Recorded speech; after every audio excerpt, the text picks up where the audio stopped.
غور طلب ریڈیو۔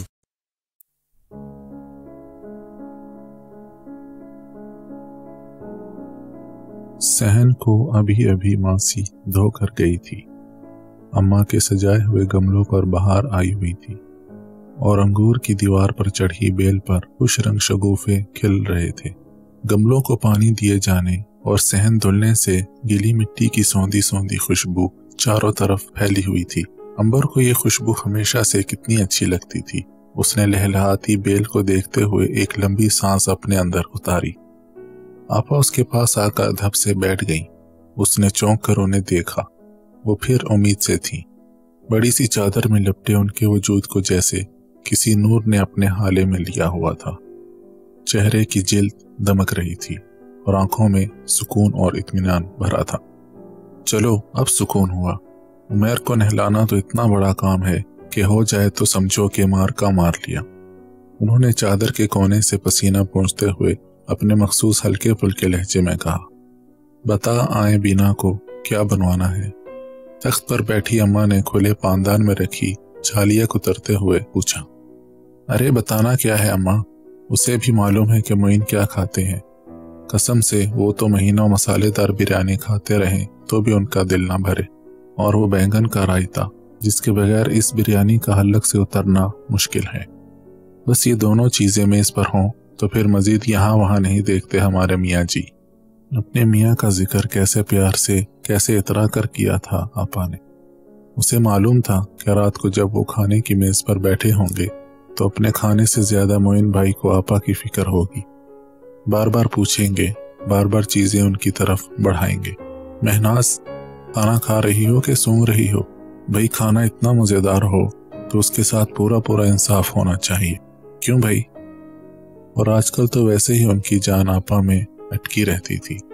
بار بار ان کی طبیعت پوچھنا، نہ تھکنے کی ہدایتیں کرنا اور آرام کرنے کو کہنا نہ جانے کتنی بار ہوتا، اور آپا کا اس ناز برداری کو سمیٹتے سمیٹتے نہ تھکنا کیا کسی سے چھپا ہوا تھا؟ یہ ان کا تیسرا بچہ تھا، لیکن لگتا تھا کہ پہلی مرتبہ اس مرحلے سے گزر رہی ہوں۔ شوہر کی محبت اور توجہ عورت کا مان اور غرور کتنا بڑھا دیتی ہے۔ آپا اس کا جیتا جاگتا ثبوت تھی۔ آفاق بھی آ جایا کرے تو کیسا اچھا لگے۔ انہوں نے سسرال آنا جانا چھوڑ ہی دیا۔ اماں نے پانوں کی ڈنڈیاں توڑتے ہوئے سرسری سا کہا۔ شروع میں آفاق نے بھی اس ہفتہ واری خاندانی میل ملاقات میں شامل ہونے کی کوشش کی تھی، لیکن اس بے تکلف اور شور شرابے میں ڈوبے ماحول سے اس کی نفیس طبیعت جلد ہی گھبرا گئی تھی۔ پہلی بار تو اس نے گھر آ کے گھنٹہ بھر اس بات پر تقریر جھاڑی تھی کہ کھانے کے دوران اتنی زور زور سے بولنا، مذاق کرنا اور کہکے لگانا کہاں کی تہذیب ہے۔ دوسری بار شہزاد کا قصور اس کے سر پڑا کہ اس نے علی جناب بہنوئی کے سامنے رکھی سلاد کی پلیٹ سے کھیرا یوں ہی ہاتھوں سے اٹھا کے کھا لیا تھا۔ اور تیسری بار جب پلیٹ گیلی ہونے کی شکایت ہوئی تو امبر نے گھبرا کر اس کے وہاں جانے کا قصہ ہی یہ کہہ کر ختم کر دیا تھا کہ وہ اسے صرف اتار آیا کرے، واپسی میں ابا اسے چھوڑ جایا کریں گے۔ آفاق نے بھی گویا جان چھوٹنے پر اطمینان کی سانس لی تھی، اور امبر کے گھر والوں نے بھی، جنہیں اس کی موجودگی ایک اندھے تکلف اور لیے دیے رہنے پر مجبور کر دیتی تھی جس کی وہ عادی نہیں تھے۔ اماں اسی طرح کبھی کبھار آفاق کے نہ آنے کا سرسری سا ذکر کر کے فارغ ہو جایا کرتی تھی۔ بینا نے پاس آ کر بیٹھتے ہوئے گلے سے کھینچ کر اتارے گئے دوپٹے کا گولا بنا کر اماں کی گود میں پھینکا اور پنکھے کا رخ اپنی طرف کر لیا۔ اف توبہ، کس قدر گرمی ہے بھائی! ہائے ہائے، کیسی پسینے میں بھیگی ہوئی آ کے ہوا میں بیٹھ گئی۔ 1000 بار سمجھایا ہے مگر سنے جب نہ، یہ لڑکی تو میری باولی ہے۔ اماں نے پیار بھرے دھموکے سے اس کا استقبال کیا تو وہ چڑ کے بولی، ہاں تو وہاں جا کے کوئی کھڑا ہو تو پتا چلے نا، سانس نہیں لی جاتی قسم سے۔ میں نہیں گھسوں گی اس جہنم میں اب دوبارہ جس کا نام باورچی خانہ ہے۔ اماں نے پیار سے اس کی ماتھے پر پسینے سے چپکی لٹیں ہٹائیں اور پچکار کے اپنے کندھے سے لگا لیا۔ وہ ان کی بہت لاڈلی تھی اور اس لاڈ نے اسے تھوڑا سا خود سرا اور منہ پھٹ بنا دیا تھا۔ ہائے نہیں بینا، تمہاری بنائی ہوئی بریانی کے لیے تو آتے ہیں تمہارے معین بھائی۔ آپا کو اپنے میاں کی گھبراہٹ سوار ہو گئی۔ وہ یامین تو نیرے چچے چاولوں کی کھچڑی بنا کر رکھ دیتا ہے بریانی کے نام پر۔ انہوں نے برا منہ بنا کر بنگالی خانسامہ کا نام لیا۔ اب رہنے دینا آپا، بینا نے تنگ کے سیدھے ہوتے ہوئے کہا۔ ایسا بھی کچھ برا نہیں پکاتا ہو، مسالہ تو بنا دیا ہے میں نے، ایک دن چاول ذرا کھلے کھلے نہ ہوں گے تو کون سا غضب ہو جائے گا، نہیں تو آپ خود کنی دیکھ لیجئے گا اس کے ساتھ کھڑے ہو کے۔ مجھے تو معین کچن میں جانے ہی نہیں دیتے، انہیں پتہ چل گیا تو۔